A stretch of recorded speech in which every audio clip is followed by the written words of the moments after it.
Good afternoon, ladies and gentlemen.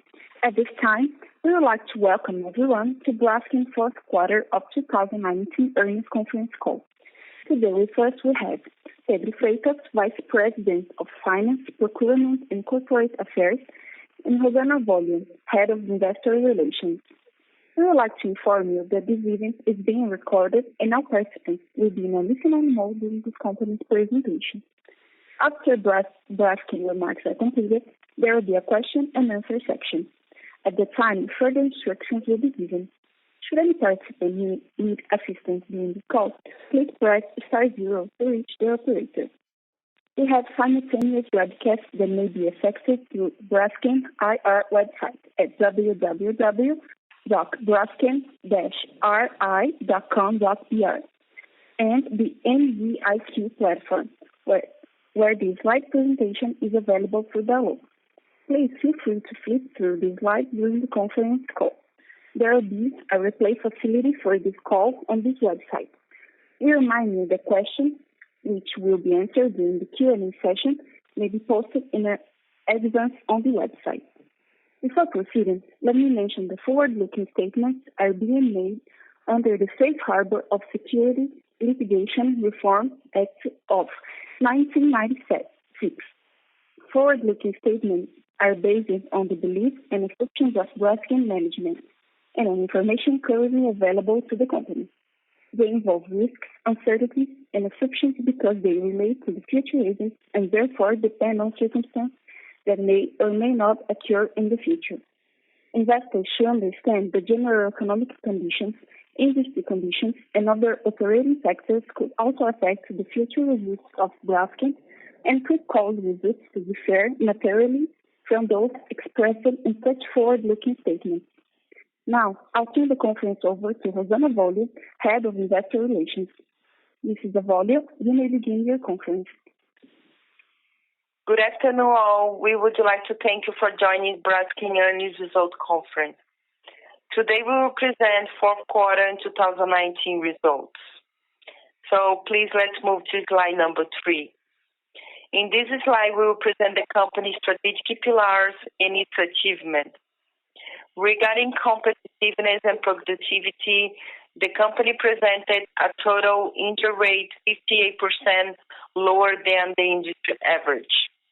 Also, the company has continued the modernization project in the electric system of our plant in São Paulo and the electric infrastructure upgrade project of our plant in the United States. Regarding feedstock and supplies diversification, the main achievement were the important increase in the consumption of imported naphtha and the startup of the fast-track project in our petrochemical complex in Mexico. Regarding people, the company has implemented its new career philosophy, and Braskem was also acknowledged as an A-list company by CDP Water and Climate Index. Regarding financial strategy, in 2019, Braskem kept the focus on capital allocation discipline with a reduction of 21% in operating and strategic investments, and also the company did a liability management exercise, prepaying most of its debt until 2023. Moving to next slide. On slide 4, we present the main highlights of Brazil's operations. In 2019, the Brazilian market demand grew 2% in comparison with 2018 and 4% when comparing to the fourth quarter 2019 and also with the fourth quarter 2018. This improvement in the Brazilian market is mainly due to agribusiness and food sectors and the gradual recovery of construction sector.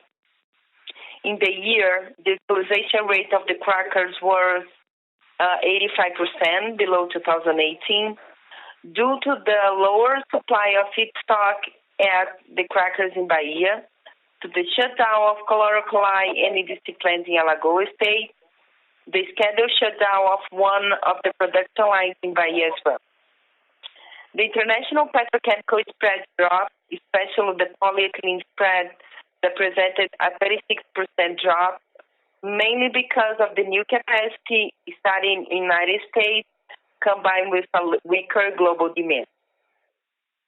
Considering these petrochemical scenarios, Brazil's EBITDA in 2019 was 57% lower than 2018. Moving to slide 5, we will comment about the Alagoas situation.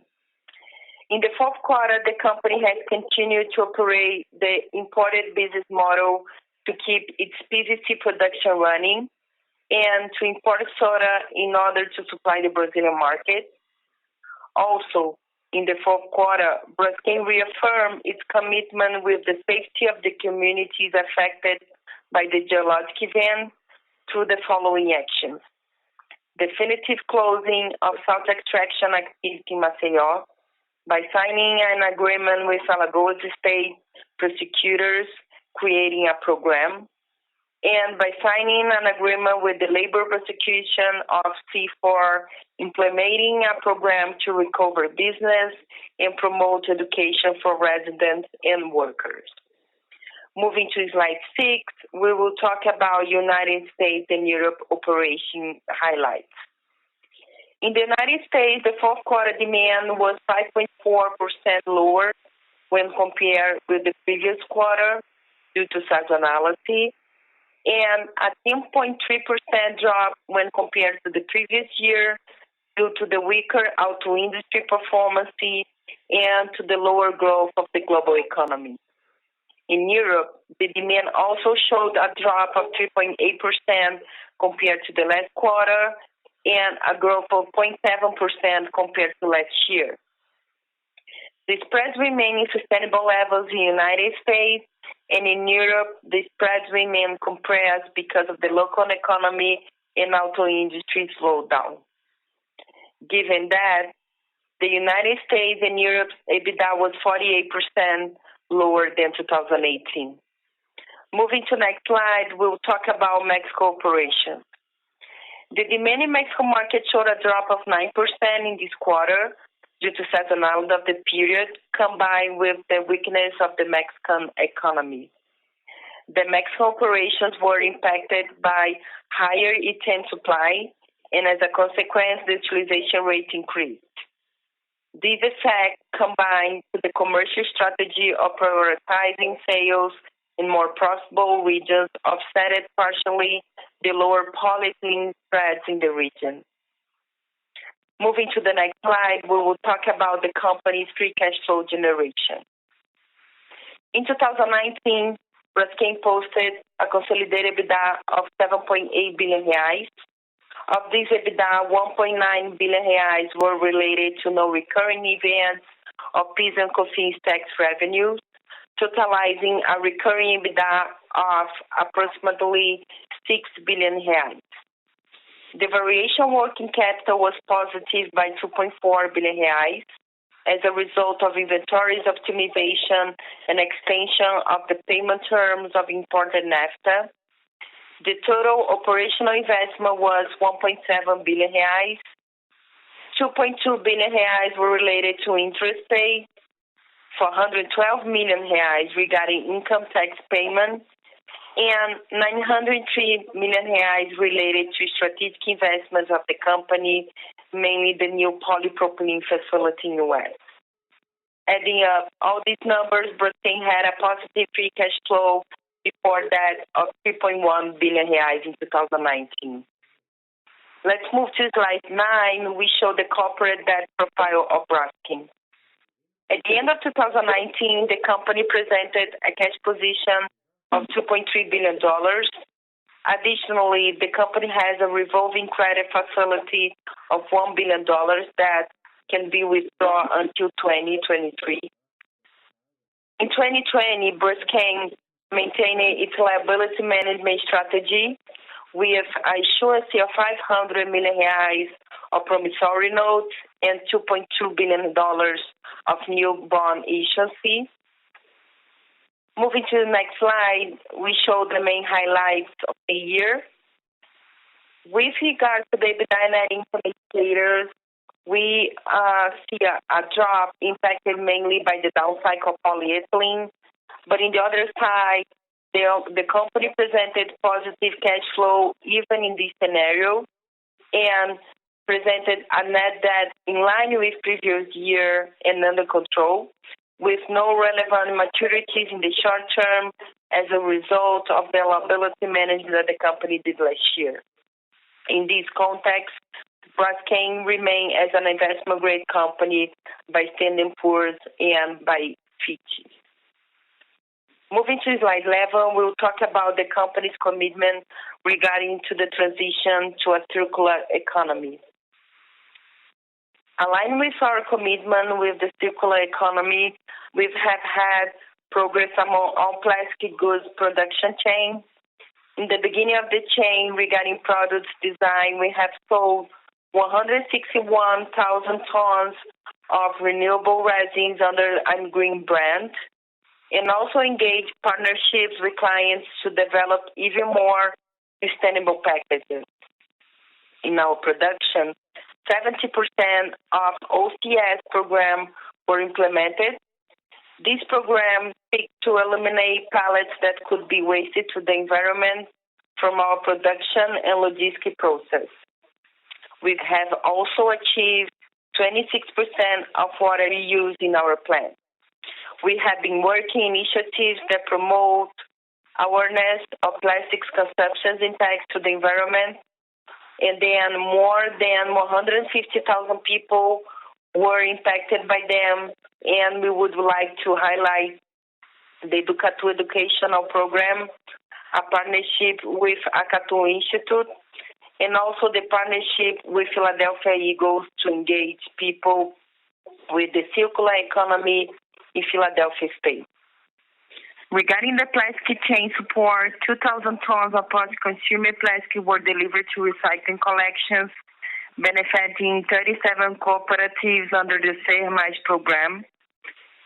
We are also founder members at Alliance to End the Plastic Waste initiative, in which seeks to encourage projects that will reduce the plastic waste over the world, and we have been focused in promoting projects in Latin America. And finally, 1,700 tons of recycled contact resins were sold globally. And we have advanced also in partnership with two institutions to develop technology under chemical recycling. Moving to next slide. Regarding the climate changes, we have a strong and consistently recognized background in actions to mitigate and adapt our operations to climate change risks. Our inventory of CO2 equivalent emission has been subject to external verification since 2010, and we have set the relative emission per ton of product as the main metric to pursue operating targets.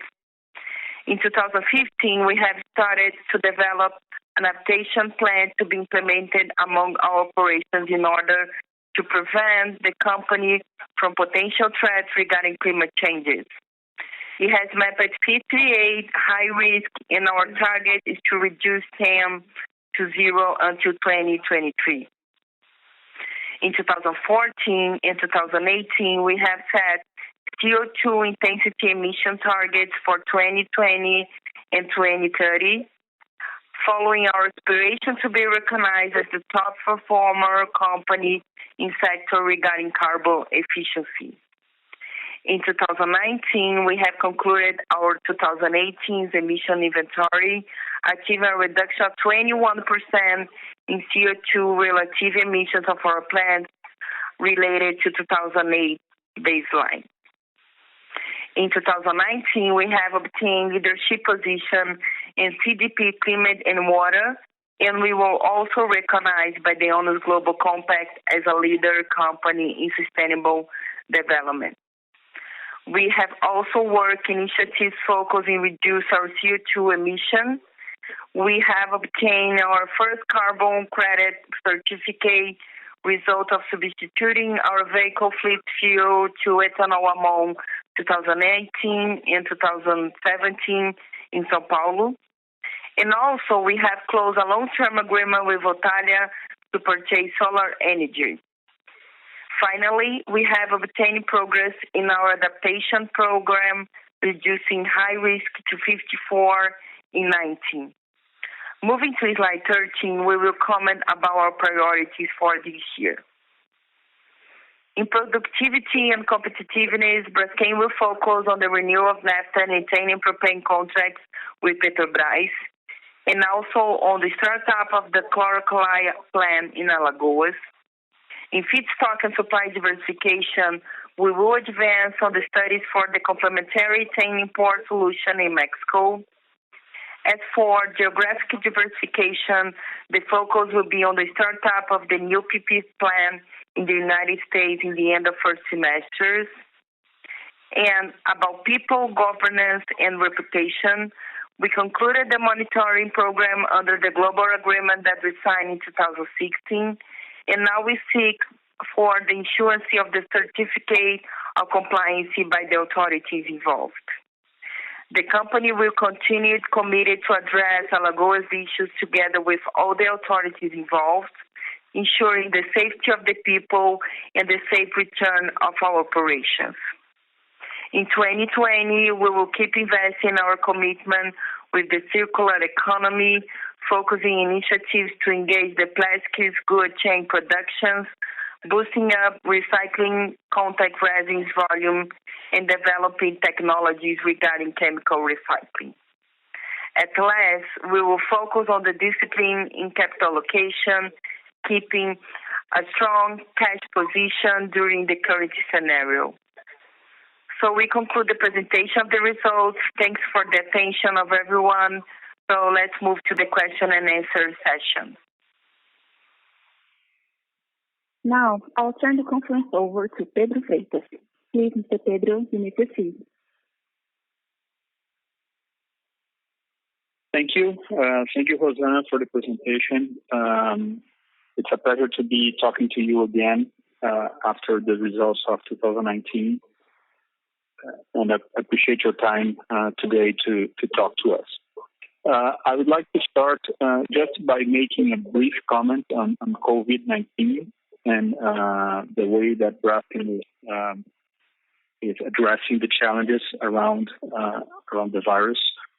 So briefly, I am thinking about this challenge, and we are organizing around this challenge around three broad themes. The first one is our non-negotiable commitment to people's safety, and that's driving a lot of our actions around our plants and our offices. And I'm going to dig deeper, a little bit deeper in each of the three, but just so everybody gets the entire view. Safety as the first concern. The second concern, or the second focus, is around our operations and cash flow. Say on the business side, our reaction and adjustments to the crisis.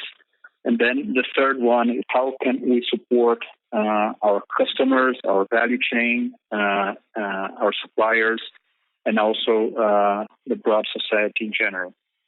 So going back to the first topic around people safety, as I said, it's our non-negotiable value within Braskem. And what we are doing is a little bit different across different regions, but in broad themes, we are operating with minimum teams in our plant. So it's important to understand that Braskem, or the petrochemical industry as a whole, but we as part of the industry are an essential part of the fight against the virus.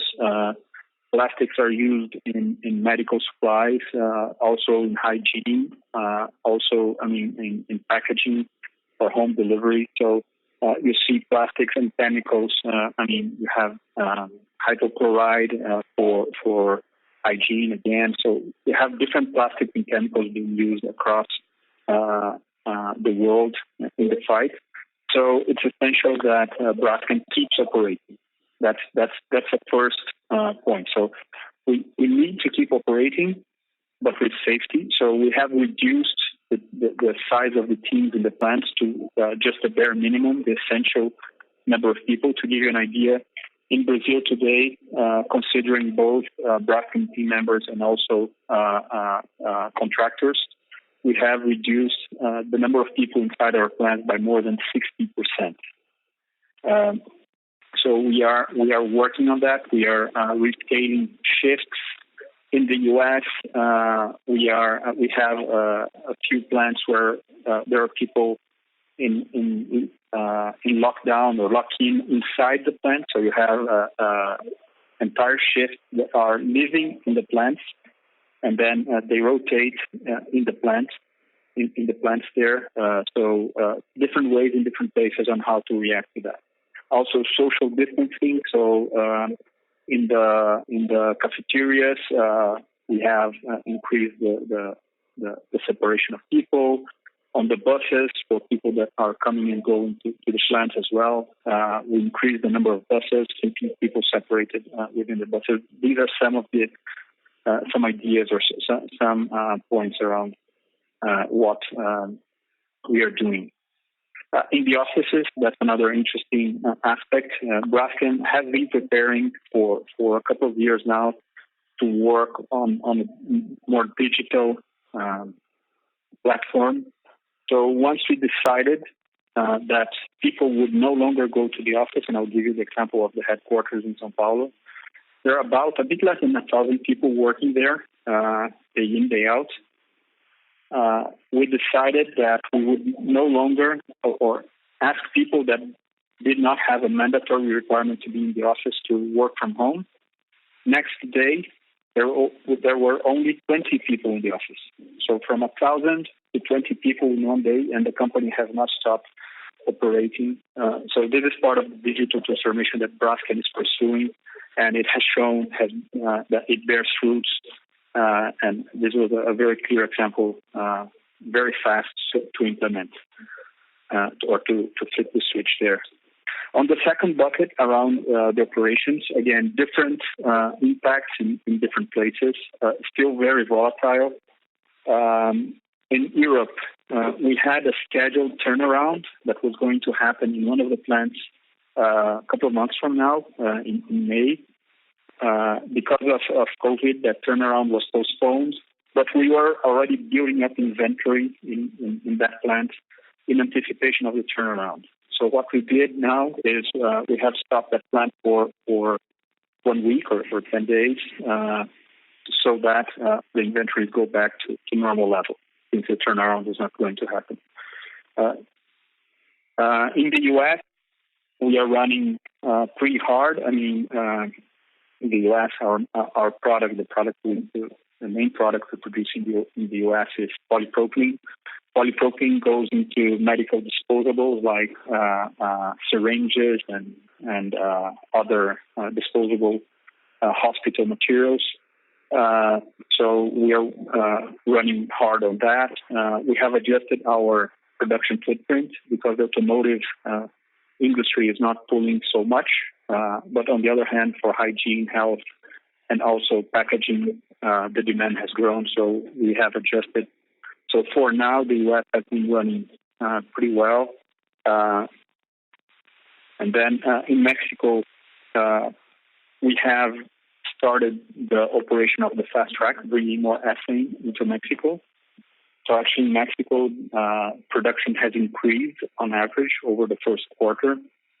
So we do see more production in Mexico, and we still see, again, demand for our product there. And in Brazil, the situation is a little bit more nuanced across different products and different parts of the value chain. Automotive and construction have slowed down a lot. So PVC, for example, is a product where demand has fallen right now because of COVID. Most of PVC goes into construction. On the other hand, we had an uptick in demand for, again, health, hygiene, medical, and packaging. So these things not necessarily offset each other directly, but we are adjusting our production. So some plants are running close to full capacity. Some other plants are below that. And in all regions, it's an ongoing exercise. Every week, we review the production planning. Usually the production planning is reviewed every month. We're now doing that every week, just to make sure that we are not producing more than we need or building inventories that we shouldn't build. So it's a careful exercise of market intelligence, demand planning, and then production planning that is being reviewed weekly now.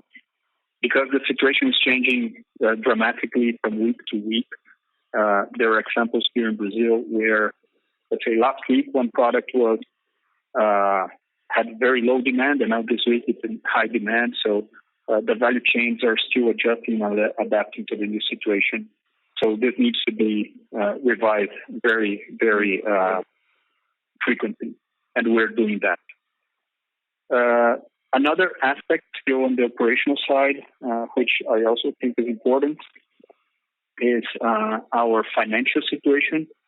As you know, and Rosana presented that, we did a large refinancing of our debt in the end of last year. That was in anticipation of the downturn of the chemical cycle, which we were already going into, I would say, end of last year, beginning of this year. So we didn't do this, of course, because of the crisis, but it put us in a very comfortable financial situation looking forward to the next, I would say, 3 to 4 years. Until 2023, at least, most of our debt has been refinanced. So, again, looking at the cycle, this was our reason, and it's now proving to be good for us because we don't face any significant cash constraints or crunch going forward. And finally, on the third bucket, in terms of our support to clients and society as a whole, I mean, as I said, our products are very useful in fighting the crisis. So, for example, we just announced last Friday we are donating plastic resins to make up to 60 million face masks in Brazil.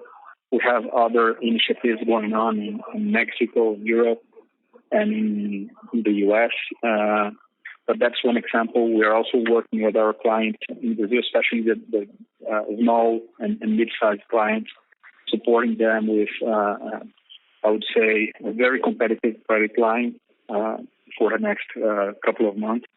We're also looking at doing the same or similar programs in Europe again, and in the U.S. Focused again on small and mid-sized companies, helping support them through the crisis. So I'll stop here and open for questions. But I just wanted to highlight what we're doing in the current environment.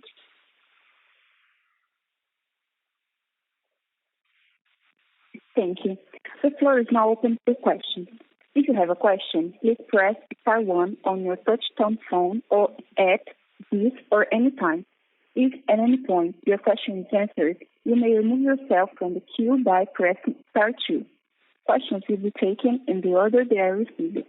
We do ask that when you pose your question that you pick up your handset to provide optimal sound quality. Please hold while we pose your questions. We have a question from Bruno Montanari. Good afternoon. Thanks for taking the question. I have a few questions. I'll stick to two of them.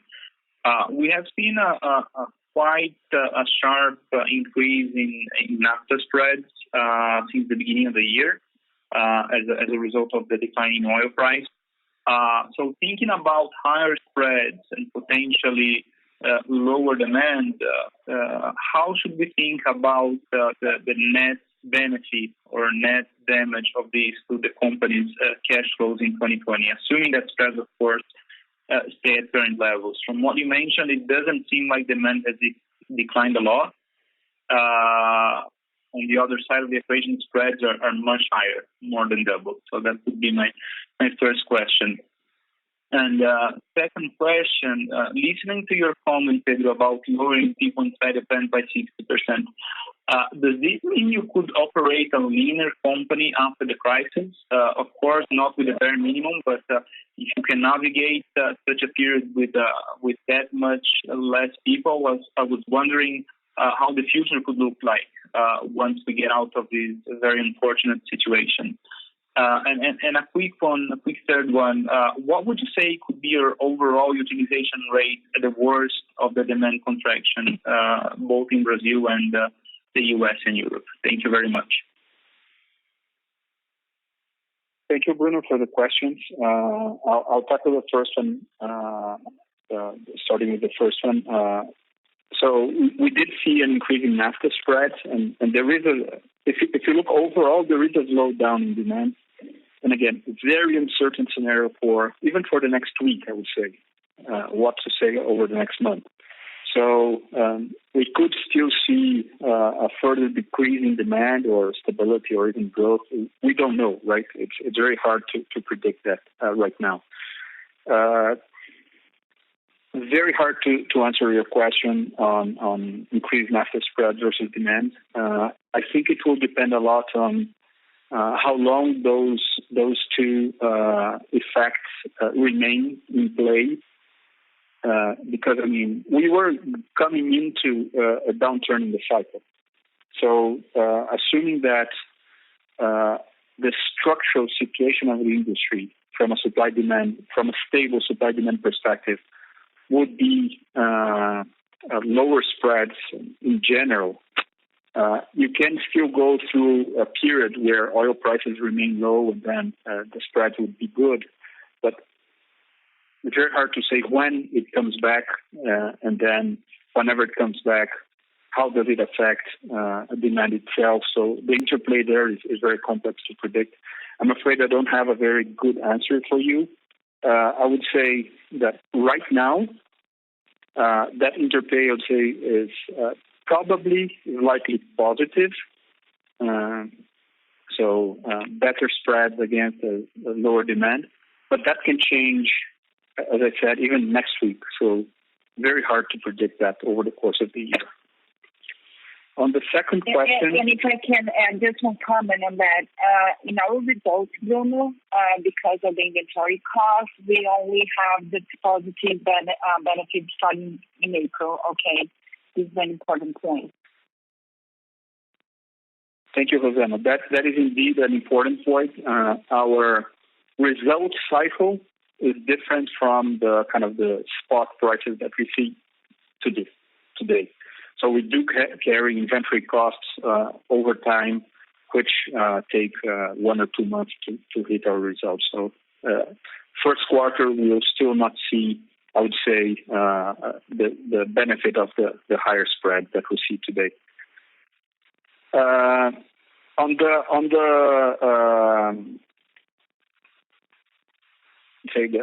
operators and the point on can we operate leaner? We have a constant process of revising our operational footprint, and I do not believe that we can operate materially leaner than in the past. The reason for that is that why, and to understand that it's important to see why we were able to reduce the 60%. Actually, we are only performing those maintenance activities that are immediately required for safety reasons or for critical operational reliability situations. So the day-to-day preventive maintenance, predictive maintenance, that's not happening right now. It's more kind of the critical aspects of maintenance that are being addressed. We're not doing the rest. There are improvement projects, so investments, small investments that are done in the plants. We're not doing that. So one let's say, a consequence of that is that we can operate with fewer people, but we're not capturing potential value opportunities for the long term. So we are going to do those, but we're not doing them now. We're probably going when the situation gets back to normal, then we will go back and implement those projects. The other thing we're doing is when you are running an operation, sometimes, for example, you would have 5 field operators as a rule, right? For a certain amount of time, you probably can operate with 4. So that's the sort of thing that we have also looked at shift schedules. And for now, some people are working more than the normal. So we have fewer people, but they're working more hours. So all of that has also an impact on extra hours, on additional costs that the company may incur to have fewer people in the plant. So I would say the current situation is not sustainable, and maybe when we come back, some opportunities will be captured to operate leaner, but I don't think, again, they're very material. And on the last question, overall utilization, we can. I would say that we have many different ways of adjusting our utilization rate, right? So we can choose to stop a plant, or we can reduce the overall level of utilization across all plants, or can stop one line of a crackers, or different approaches for that. So looking at overall utilization and how does that interplay with the future, again, I'll go back to my first answer, right? Very hard to predict right now what the average of the year could be. If we don't stop any line completely and no plants are stopped completely, the theoretical number that I would work with is somewhere around 70-75% as kind of the minimum. But we can go below that on average if we stop a plant or a site or something like that.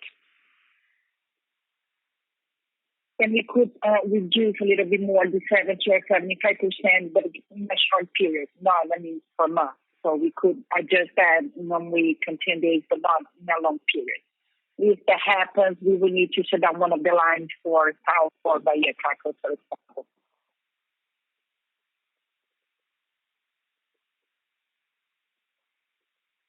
Our next question comes from Luis Carvalho. Hi, everyone. Thanks, David. Thanks, Rosanna. I have also two questions here. The first one is about the recent events and the impact on Mexico and of course in Pemex with the low oil price, but also your partner, empresa, which is now with a very high leverage. So if you could share a bit more color on the Mexico, I would say, supply side, but also in terms of the financial situation of your partner in the project, and how what are the actions that Braskem might need to take in order to protect and continue to have the project running under healthy circumstances. And the second question is about taking the advantage that you already comment about the difficulties to understand the forecast and so on, but something that has been our concern recently is about liquidity, right? I mean, your EBITDA dropped from, $3.5 billion in 2018 to potentially 2020 more than 50%. And of course, the leverage went up. So one, how you are addressing this topic with the credit rating agencies, but also what kind of actions do you say the management is taking to address the liquidity issues? Extending the debt maturity, or you're negotiating. So what are the main concerns from your end in this topic? Thank you. Luis, thank you for your questions. I'll start with Mexico. On the supply side, Pemex has been supplying roughly 70 to 75% of the contract volumes. That is going on. At times it goes even up to 100, and then at times it drops to below 70. But on average, that's the range that we have been seeing. We have, and that has been consistent. I mean, even with the recent events there, we didn't see any change in that profile. And what we have done now, we have started the operation of the fast track. So the fast track is this project to import ethane into Mexico.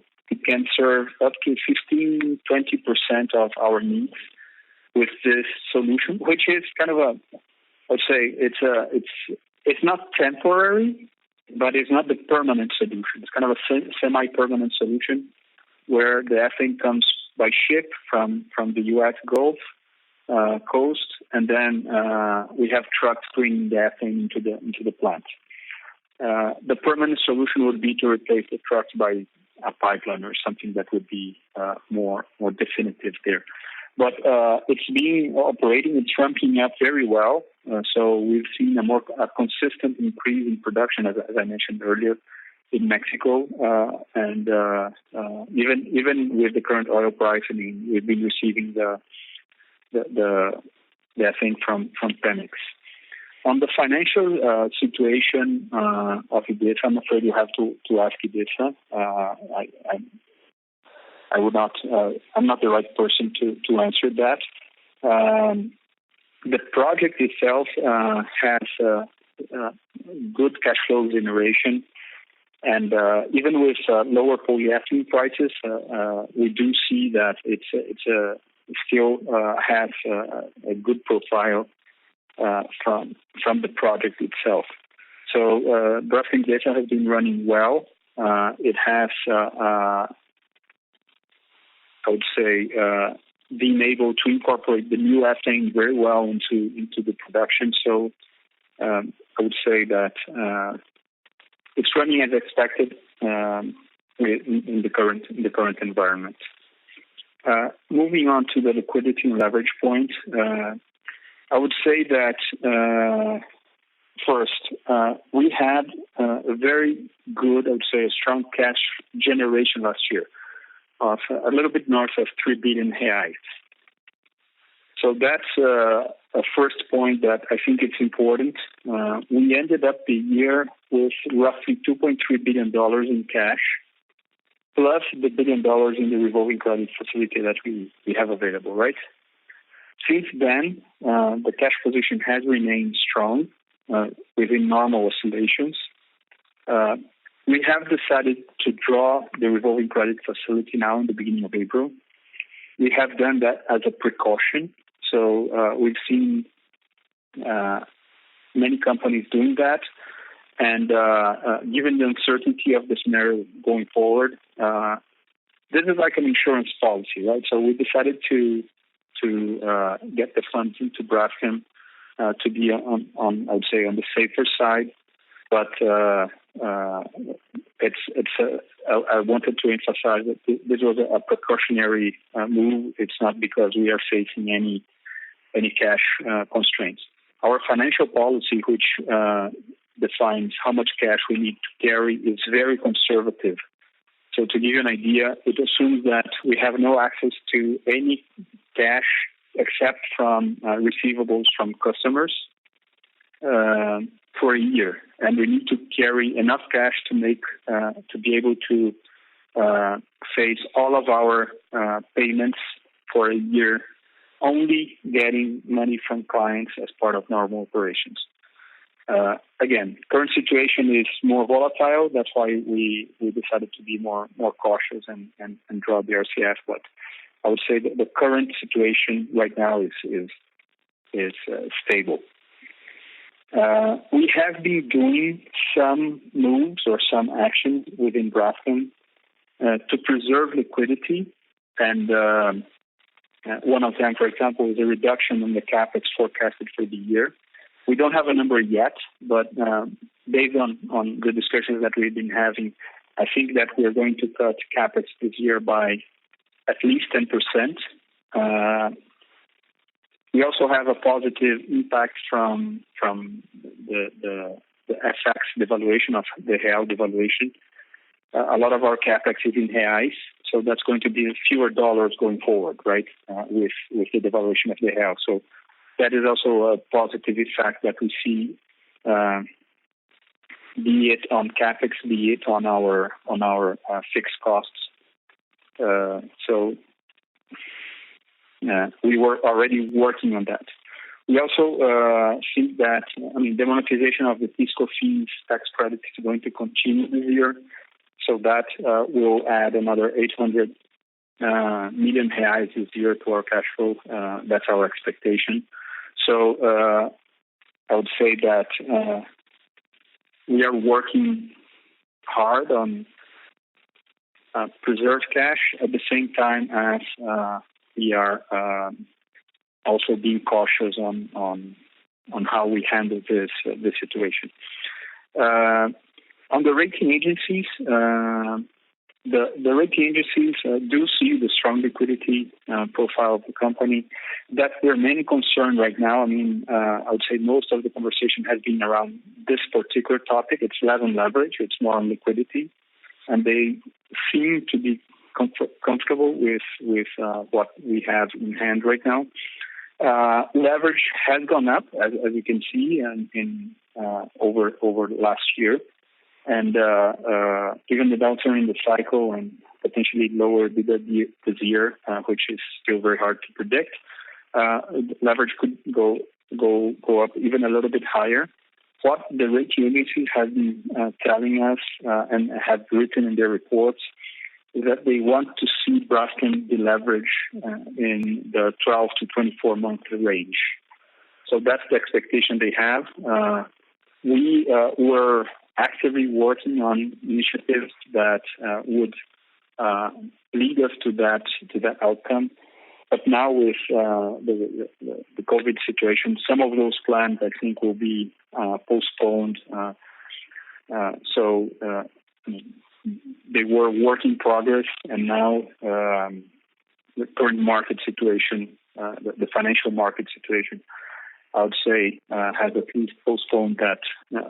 I'd say most of those actions, except for capex and cost reduction, that's ongoing. But the rest, I think we need to wait for the situation to be a little bit clearer. Okay, thank you, Pedro.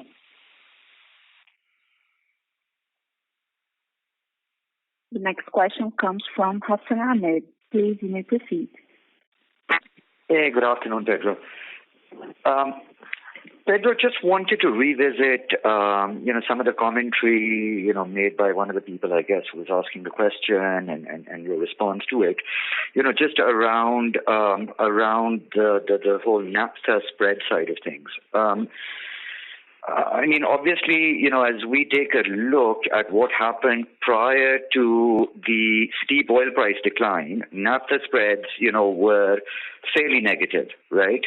And then all of a sudden, the sort of oil price decline happens, and all of a sudden, naphtha-based ethylene margins blow out, right? But, I would imagine that there is no one in the industry, who believes that those levels of margins are sustainable, even if oil and naphtha remain at current levels, because clearly, there is a lag between naphtha prices going down and co-product credits, which is where the bulk of the naphtha-based ethylene economics come from, resetting, right? Because obviously crude and naphtha move in tandem with each other, and co-product, propylene, butadiene, and the like take a while to reset. So now with that said, question one is, are you in agreement with that view? And part and parcel with that question is that if you are in agreement with that view, and we go back to the old naphtha price regime, in that environment, I would think that the naphtha-based guys are still the marginal producers. So what then would happen to, particularly in light of some of the sort of semi-demand destruction we've seen with COVID and the like, what happens in your mind to, curtailments? Do we see continued operating rate reductions in Asia? Do we see some project cancellations? how do you sort of think about that, both in the near term and, some of these phase 2 projects that have been announced?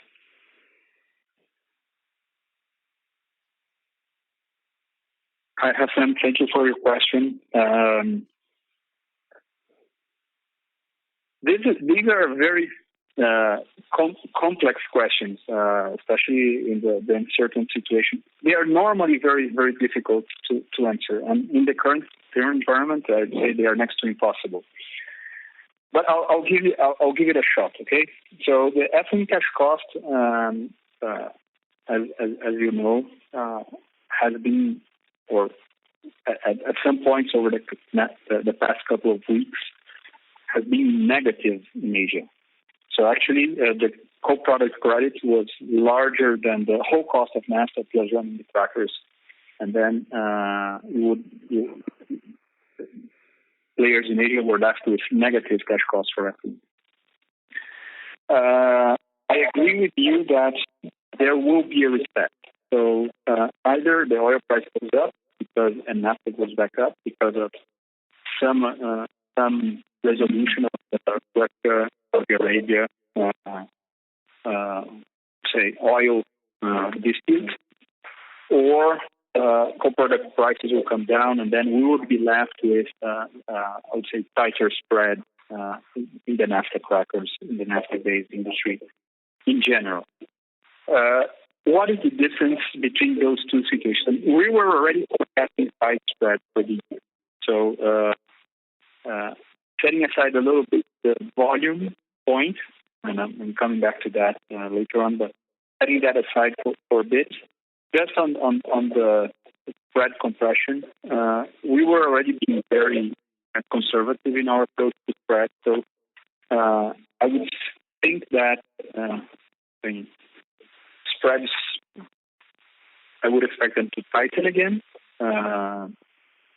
But depending on the level of the oil prices, what industry players could get is, if the oil price remains lower, we could see a positive working capital impact on companies because they would be taking working capital out of the system, right? So I think that the main impact that you could see is that, except for the volume impact. And then we go to the volume impact. On volumes, there is demand destruction that you're seeing. I don't think a lot of that is sustainable. I mean, people are still going back to buying cars or building homes or buying refrigerators. So there may be some behavior changes in the population going forward that could lead to higher or lower demand growth. But I don't think that we would see, sustainable demand destruction going forward. The only aspect of demand destruction that could come is if the global economy remains weak for a long period, and then you would see families and consumers without disposable funds, disposable cash to buy, right? If that happens, then you could see people are talking about the U shape or the V shape or the L shape of the recovery. My base case today is still the U shape. Can we move to an L shape? Yes, but right now, I think my view is the U shape. So there is a drop, but then a recovery in demand going forward. That should lead to cancellation or postponement of projects. Will that happen? Right now, nobody has announced anything. But if the projects remain being built at the rate they are right now, non-stop, then of course you would see lower operating rates going forward. The flip side of that is if the oil price remains low, chemicals and plastic will have a lower price, so they will be more competitive against compared to alternative materials. So you could see some positive demand upswing there if the situation remains on a low oil price. So again, I don't have a firm scenario but those are the elements that I would consider going forward. That's very fair. That's very fair. And, obviously on the demand side of it, we're already beginning to see some sort of a thought process change where, a lot of sort of regions, states, provinces, that we're talking about sort of, single-use plastic bans and the like, at least for the time being, have sort of, put that aside. Now, as a follow-up, Pedro, on just the polyethylene side of things, one of the burning topics obviously had been and continues to be sort of the sort of differences in supply-demand dynamic between the different grades of polyethylene out there, right? And historically, as we all know, pricing movements between the three different primary grades, tended to happen in tandem, right? And now with the sort of relative tightness on the sort of low-density polyethylene side, which obviously you guys have a decent exposure to, relative to slackness on the high-density and the linear low side, for once it seems that low density seems to be getting, better pricing than linear low and high density. How are you guys thinking about that? Do you think that, over the last month or two, I believe Exxon came out with, prior to sort of, the market going nuts, Exxon, came out with a price hike for low density and wasn't really saying much about the high density or the linear low. So do you think this is the start of a new trend, keeping in mind the deltas between the supply-demand dynamics of all the grades? Well, just I would say one comment. We have seen in the past, if you go back probably 10 years, you're going to see that low density has had a premium or had a higher price than the other two grades of linear low. No, but I'm talking about pricing movements, as in like a 3 cent a pound price hike, all grades seem to have the same, right? Month over month. Yeah. I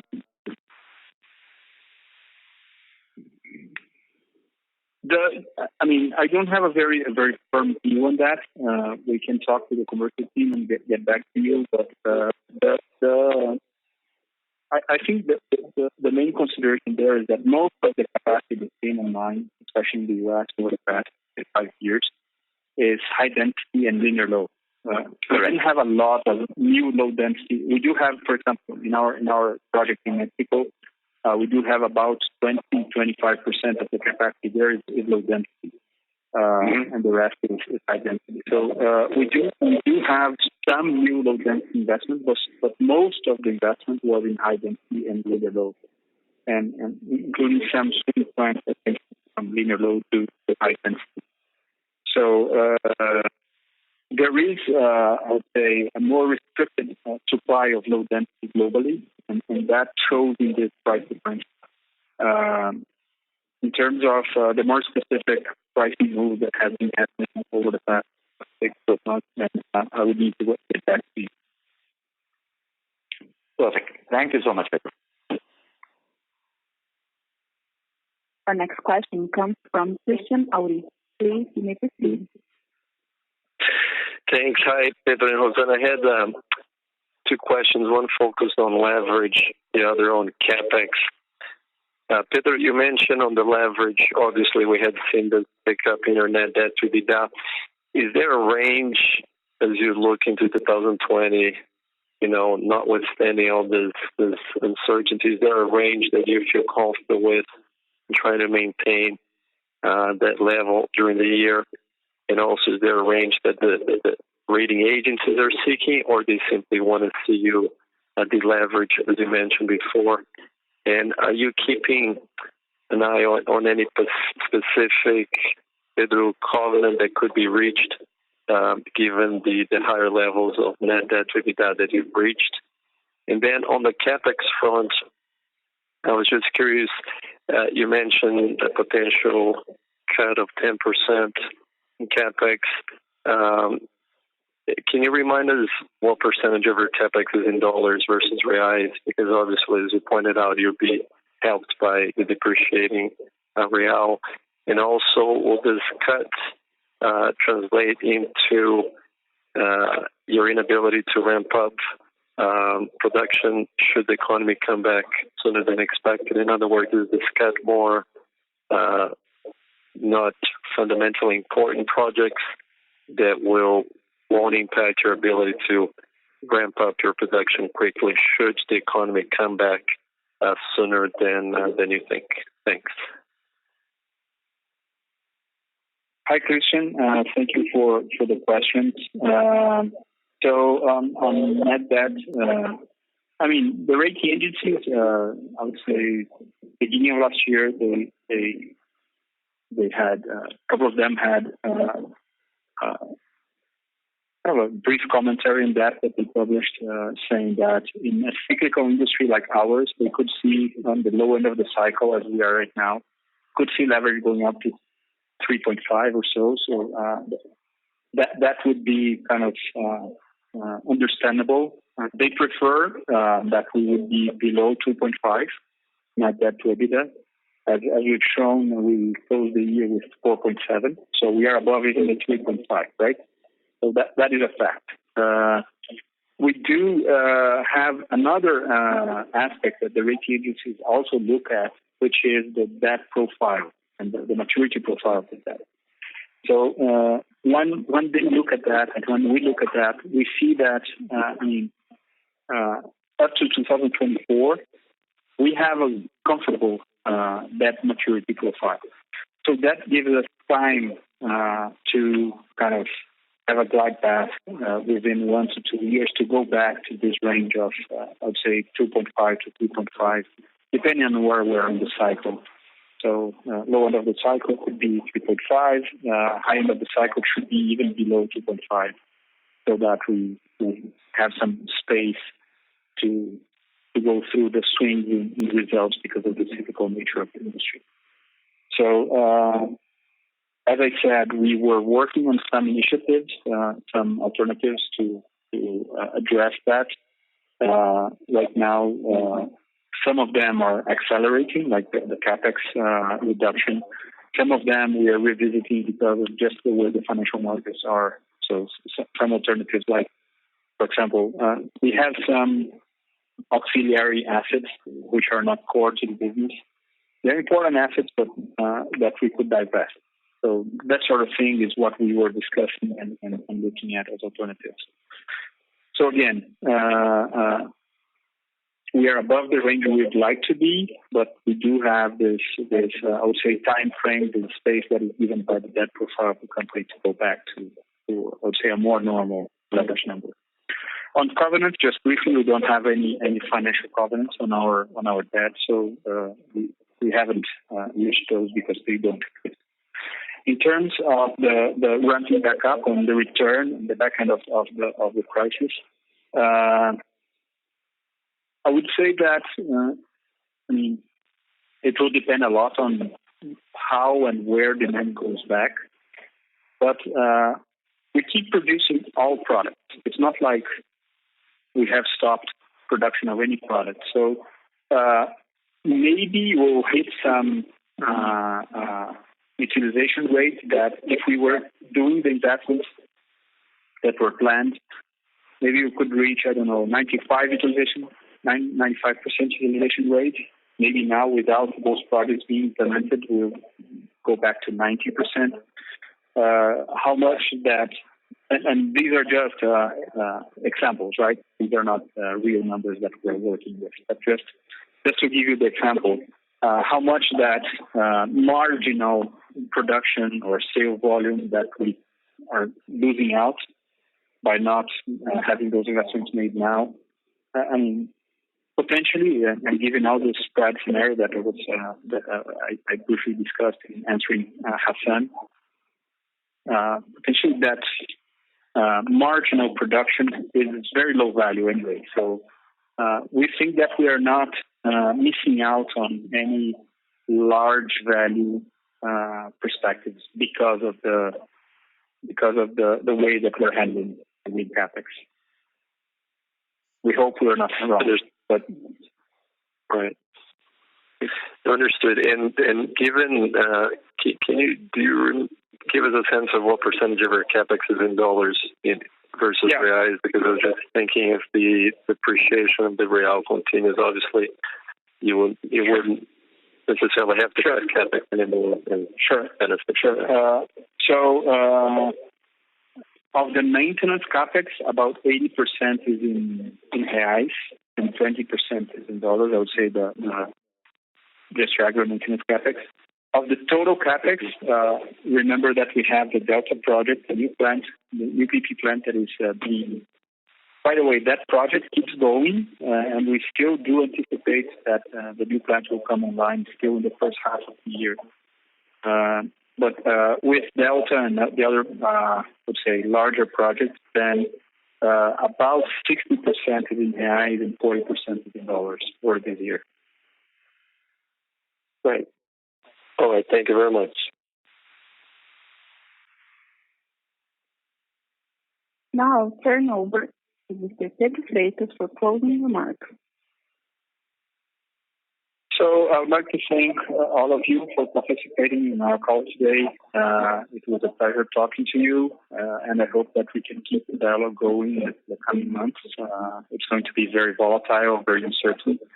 I would say that Braskem is prepared. We're getting ready for the downturn of the cycle. So now we find us, I would say, in a good situation with a longer debt profile without any relevant maturities in the short term, robust cash position. So that gives us comfort. And then the other aspect, which is, I would say, more strategic and more structural for Braskem, which also shows its value at this point, is the diversification that we have. Geographic diversification, product diversification. Looking at all of that, it gives us more resiliency because sometimes when region is not doing so well or a product is doing better, so we can let's say, benefit from the value of mitigation that diversification brings. So our strategy has been showing that it is, I would say, being proven, and it's showing that it is a robust strategy moving forward. So overall, I'd like to thank you and hope to keep with the dialogue with you. And hope everybody's safe and stay safe. Goodbye. Thank you. This concludes